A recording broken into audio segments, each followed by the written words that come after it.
Hi, I'm Jeffrey Fleishman of the Los Angeles Times Envelope Screening Series. The film we'll be discussing is A Dying King, the Shah of Iran. Well, we were talking in the before we got going here, and you have an interesting backstory about the interest in sort of your odyssey to Los Angeles from Iran as a child. Tell us a little bit about that, because I think that gives us some seeds about where you go in the film and some of the things you touch on. Well, thank you for having me here, Jeff, and thank you all for being here. Can you hear me? It's it's very interesting and special for me to have this screening here tonight because I grew up in the Valley. I went to Riverside Drive Elementary School. I went to Milliken Junior High, North Hollywood High, Calabasas, and I graduated from Cal State Northridge. I actually, in the 80s, when I was 12, 13 years old, I had a paper route down the street in Sherman Oaks for LA Times. So it's Hey, look at the laughs. I love that when that happens. it's kind of special being here, having this screening here with the LA Times, with my community. Um, Understanding this history has always been important for me. The 1979 revolution that brought us here, the exodus of Iranian Americans, and my own story and how that affected me. That was kind of the impetus for going after figuring out what happened to the Shah and how he died. That was the motivating factor for me, is kind of understand myself as an American of Iranian ancestry, what brought us here, what happened during those times that led to this upheaval and created political Islam.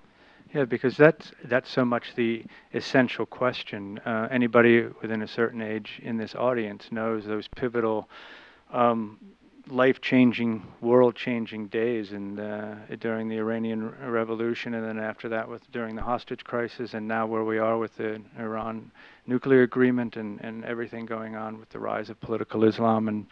But let's talk about since the story is sort of this medical odyssey. Stitched into the larger political intrigue that was going on at the time with the Shah. Guide us through what your first inclinations when you said, "Okay, I'm going to do this." What was the impetus? Well, the story started when I was working on a radio station here, 670 AM. I was managing the station. I was doing political programming.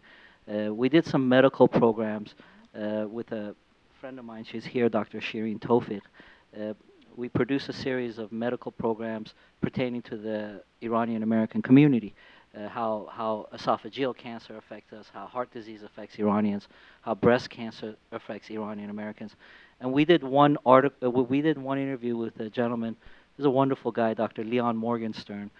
He was chief of surgery at Cedars-Sinai from 1968 when I was born until 75. He was a preeminent spleen specialist in the world. You saw him in the film. He wrote an article in a medical journal called The Shah's Spleen, chronicling the Shah's healthcare when he left Iran. He went to Egypt, Morocco, Bahamas, Mexico, New York, Dallas, New York, Texas, Panama, and Egypt again, where he died. I spoke with him. We did 4 hours of interviews in Cedars-Sinai, the founder's room, and he was very gracious with his time. And I came away from that interview with more questions. He had based his history on the available resources, which is the Queen's book, Enduring Love, Sir William Shawcross's book, and Dr. Keene's book. So I did interviews with him and had questions. When did the Shah get sick? How was it treated? How could he have not known he got sick? How was he mistreated? What was the medication they gave him? How did it finally cause his death? And for me, it was interesting because I just had more and more questions. And Dr. Morgenstern, God bless him, he gave me 4 more hours of interviews. I kept going to his office. He was in his 90s, and he finally came to this point. He said, "Young man, I'm getting old. I can't." I mean, he was just driving there just to see me, and he said, "I'll put you in touch with these doctors. This is your history, your people. You should follow it." And that's where it started. I looked at it that if we don't know how the Shah died, if this guy that was such a flamboyant, enigmatic character, he just goes away and we have no idea what happens, how do we know other things didn't happen that we have no idea about? There was a lot of other things that led to this, the political, economic, his personal life. But we started with the medical story, and that's what we cover in this film.